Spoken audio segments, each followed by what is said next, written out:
Mi nombre es Carmen Salazar Ángel, mi maestra es Cintia, mi materia es morfología y voy a hablar sobre las venas y las arterias.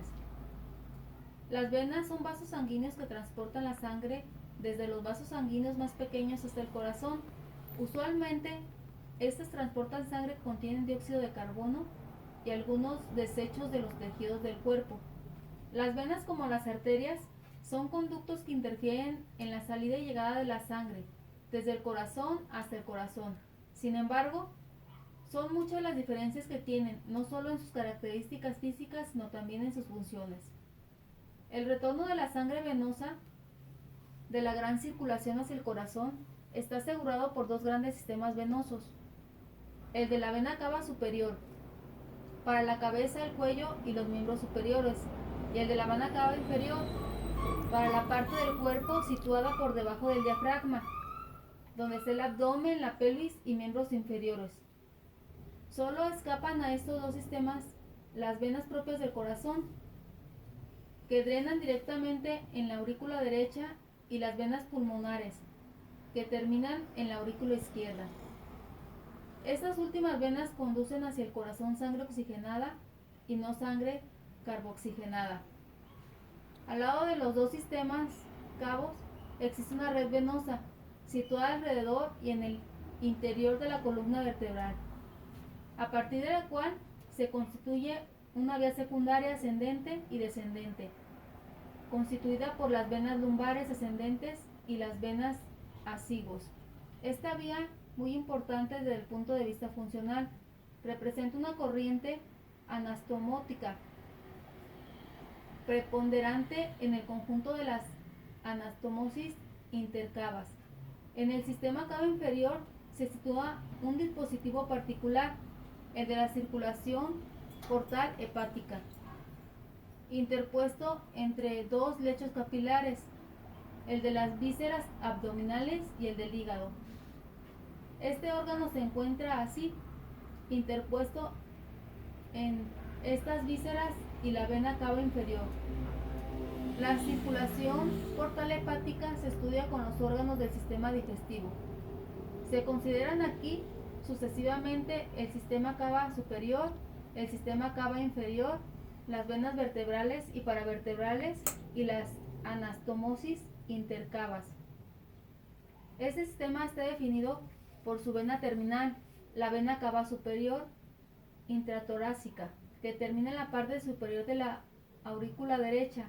A esta vena constituyen las venas de la cabeza y del miembro superior, drenadas de cada lado por las venas brachiocefálicas, las que al reunirse constituyen la vena cava superior. Esta recibe además la sangre de las venas azigos, que drena la sangre de la parte posterior del tronco y constituye la vía principal de anastomosis con la vena cava inferior. Las venas de la cabeza y el cuello, las venas del miembro superior, la vena subclavia, las venas braquiales, la vena cava superior. Venas de la cabeza y del cuello constituyen un conjunto drenado por una vena principal, la vena yugular interna, y por 5 venas menos voluminosas, la yugular externa, la yugular anterior, las venas tiroideas inferiores, la vena vertebral y la yugular posterior. Cada una de ellas tiene un territorio bien definido. Todas están ampliamente anastomazadas entre sí y de un lado contra el otro. Vena yugular interna. Es satélite de las arterias carótidas interna y común. Ramas de origen son los senos venosos de la duramadre, que recogen la sangre de la vena del cerebro y de la órbita. Se describen con los órganos correspondientes. Deben de tenerse este hecho esencial. La vena yugular interna es la que drena la sangre venosa del cerebro. Trayecto y relaciones. La vena yugular interna se origina en la parte posterior del foramen yugular, en la base del cráneo, donde continúa al seno sigmoideo. La dilatación que marca este origen es el bulbo superior de la vena yugular, que ocupa la fosa yugular del hueso temporal. Bueno, aquí está la imagen donde viene la vena yugular interna, la vena yugular externa, la vena faríngea, retromandibular, condyle emisaria, vena occipital, vena mastoide emisaria, vena temporal superficial, vena diploica occipital, vena parietal emisoria, vena diploica frontal, vena diploica temporal, vena nasofaringia, vena angular, vena superior, vena maxilar, vena labial inferior. Es algo de los que les estuve explicando de las venas más importantes de lo que es la cabeza y la cara. 3. Venas pulmonares. Son las únicas venas que tienen sangre con abundante oxígeno y se encargan de transportar hasta el corazón. Están formadas por dos venas, izquierdas y dos derechas, las cuales llevan la sangre hasta el corazón para luego ser distribuida por todo el cuerpo a través de la aorta. La vena subclavia, que se encuentra en la región con la clavícula, tiene por función recoger el flujo venoso procedente de las venas cefálicas, axilar y sus afluentes, además de ser de utilidad en medicina al brindar una vía de acceso para catéter central y evitar el reflujo de la sangre a la cabeza. La vena basílica es una larga vena de largo recorrido del miembro superior que ayuda a drenar la sangre de la parte de la mano y el antebrazo. La mayor parte de su trayecto es superficial, generalmente discurre por la grasa subcutánea y otras fascias que descansan sobre los músculos del miembro superior. La vena axilar, vista anterior del miembro superior derecho y tórax, son visibles y están señaladas la vena axilar, la parte distal de la vena basílica y la vena cefálica a lo largo de su trayecto. Es acompañada por la arteria del mismo nombre, la arteria axilar. La vena ilíaca, común derecha poco oblicua, se acerca a la vertical y se prolonga hacia arriba en la dirección a la vena cava inferior, más corta que la izquierda. Está situada por detrás de la arteria. La vena ilíaca común izquierda, muy oblicua, casi horizontal, es más larga que la derecha. Al principio está situada por detrás de su arteria satélite. La accede mediantemente para seguir el borde medial de la arteria. Luego se separa notoriamente de ella para cruzar la cara posterior de la arteria ilíaca común derecha en su origen para unirse a su homóloga derecha y formar la vena cava inferior. La separación de la arteria y de las venas ilíacas comunes izquierdas determinan un triángulo interior aórtico, limitado arriba por la arteria, abajo por la vena y a la derecha por las arterias ilíaca común derecha. Este triángulo no es constante. Las venas ilíacas son de calibre importante, de paredes frágiles y delgadas. En estrecha relación con los vasos se disponen algunos ganglios linfáticos, 2 o 3 en su borde lateral y otros mediales, constituyen el grupo promotorio. Otros ganglios se encuentran cubiertos por los vasos, son retroarteriales, atrás y lateralmente. El triángulo iolumbar con los vasos iolumbares, el nervio obturador, el tronco lumbosacro y el tronco simpático lumbar. Las arterias se aplican a las caras laterales de la quinta vértebra lumbar. Lateralmente la arteria está a corta distancia de las fibras mediales del músculo psoas mayor y del nervio genitofemoral. Medialmente corresponden a la saliente del cuerpo de la quinta vértebra lumbar. Por delante de esta vértebra, la arteria sacra media y los filetes simpáticos preaórticos condensados en un cordón. El plexo hipogástrico superior.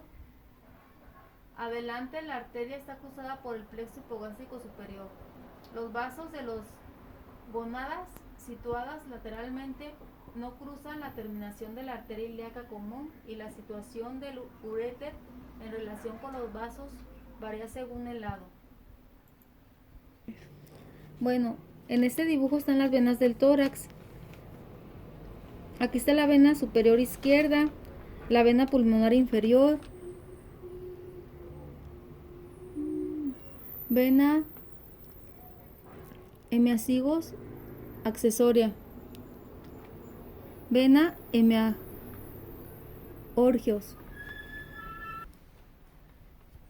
Aquí se encuentra la vena subclavia y la arteria y la vena vertebrales.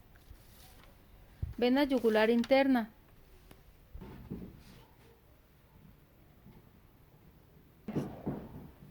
Venas nasales externas. Descienden hacia abajo, atrás y lateral, situada profundamente a los músculos cigomáticos y lateralmente al bucinador, donde se adosa al conducto parotideo para llegar al borde anterior del macetero. Aquí la vena facial se ubica detrás de la arteria homónima. Cruza el borde anterior del músculo macetero y el borde inferior de la mandíbula y penetra en el triángulo submandibular, lateralmente a la glándula, en el espesor de la fascia glandular.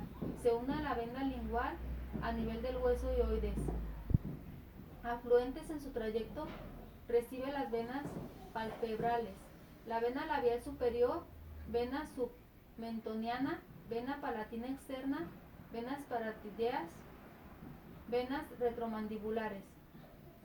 Anastomosis. La vena facial se anastomosa con la vena oftálmica a través de la vena angular, con la vena oftálmica a través de la vena angular, con las venas maxilares mediante el plexo petigoideo, con la vena yugular externa a través de la vena retromandibular, con la vena anterior por las venas submentonianas.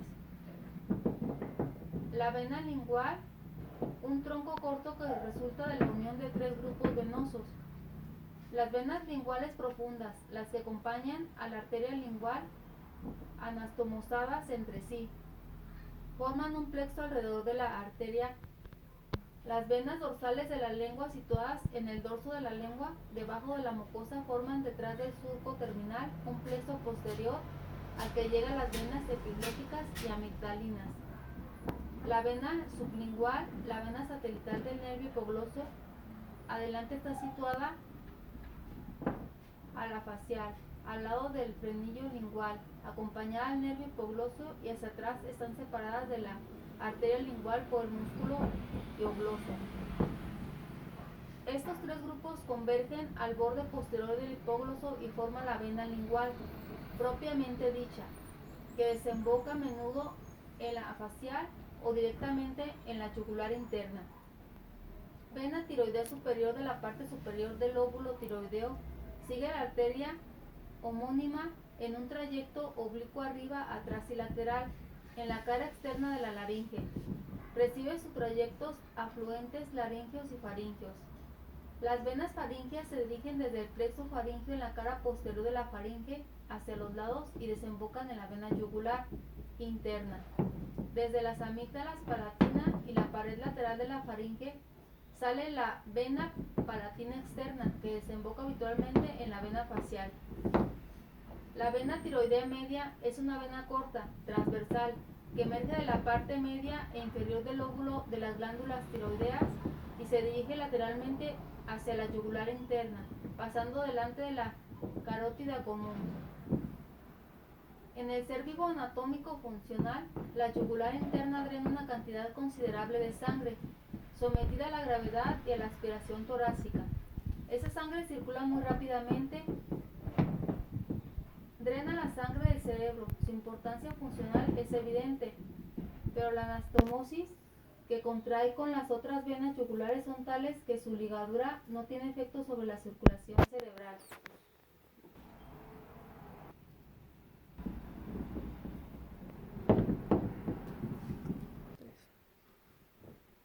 Ya voy a hablar sobre las arterias.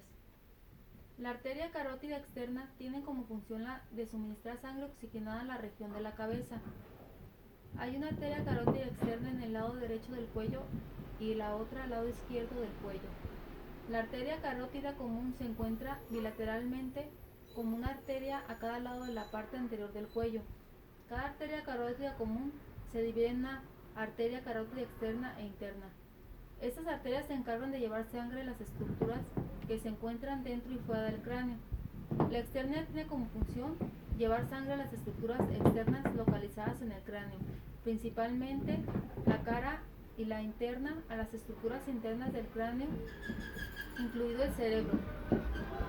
3. El tronco pulmonar, también conocido como arteria pulmonar o tronco de las pulmonares,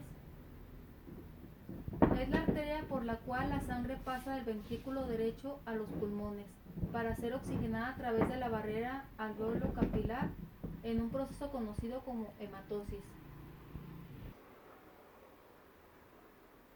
La arteria radial procede de la bifurcación de la arteria humeral en la cubital y la propia articulación, tras origen de una rama relativa importancia. La recurrente radial, que en la disección quirúrgica de injerto se tiene a preservar para no deteriorar la circulación colateral. La arteria poplítea es la continuación de la arteria femoral. Debe su nombre a la situación profunda que ocupa la cara posterior de la articulación de la rodilla, en el fondo del hueso popliteo. Es el tronco de origen de las arterias nutricias de la pierna y del pie. Arteria tibial. La arteria tibial anterior es una arteria que se origina como una rama de bifurcación anterior de la arteria poplítea.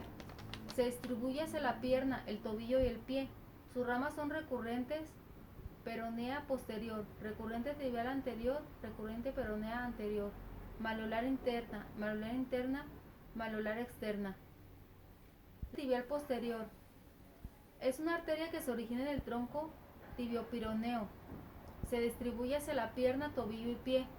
Ramas colaterales, ramas tibiales para los músculos soleo tibial posterior y flexor común de los dedos de los pies. Ramas periósticos, ramas óseos, ramos calcáneos, ramas terminales, arteria plantar externa y arteria plantar interna. Se desprende de la cara anterior de la carótida externa por arriba de la arteria lingual. Pasa profundamente a los músculos digástrico y estiloides. Penetra en la región submandibular, donde va hacia arriba y lateralmente. Cruza entonces la cara lateral del cuerpo de la mandíbula y se hace superficial y sinuosa. Recorre la cara de atrás hacia adelante, de abajo hacia arriba y de lateralmente medial para terminar anastomosándose con la arteria nasal dorsal, rama de la oftálmica, a nivel del ángulo medial del ojo. Debido a su situación, recibe en su terminación el nombre de arteria angular. Arteria occipital. Se origina en la cara posterior de la carótida externa, a la misma altura que las arterias faciales y linguales, a la altura del ángulo de la mandíbula y profunda a él. Sigue el borde interior del vientre posterior del diástrico, oblicuo arriba y atrás. Pasa contra la base del cráneo, medialmente la apófisis mastoidea, donde imprime su pasaje. Lateralmente a la masa lateral del atlas, atraviesa a los músculos de la nuca para terminar en los planos superficiales de la región. Arteria maxilar. Rama de bifurcación de la carótida externa, originada en la parótida. Se dirige hacia adelante para situarse en el cuello del cóndilo mandibular y el ligamento esfenomandibular.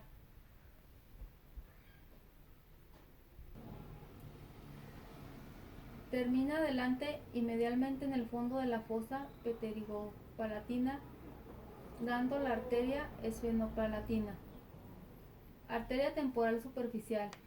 Rama de bifurcación de la arteria carótida externa, originada en la parótida de atrás del cuello de la mandíbula y luego de la articulación temporomandibular.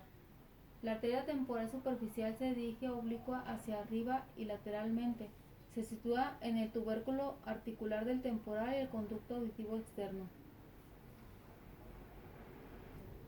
La arteria subclavia derecha está comprendida entre el tronco branquiocefálico y la arteria axilar derecha. La arteria subclavia izquierda se halla ubicada en el arco aórtico y la arteria axilar izquierda. Las arterias axilares están situadas en las axilas y aseguran la vascularización arterial del miembro superior. Cada arteria subclavia proporciona numerosas ramas colaterales para la cintura escapular, el tórax, el cuello y el encéfalo. Debe su nombre a este trayecto su clavícula y retroclavicular, que la hacen pasar sobre la cápsula pleural y la primera costilla.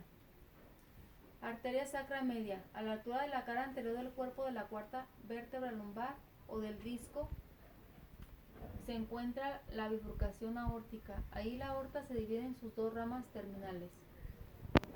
Esta pequeña arteria continúa en dirección de la aorta.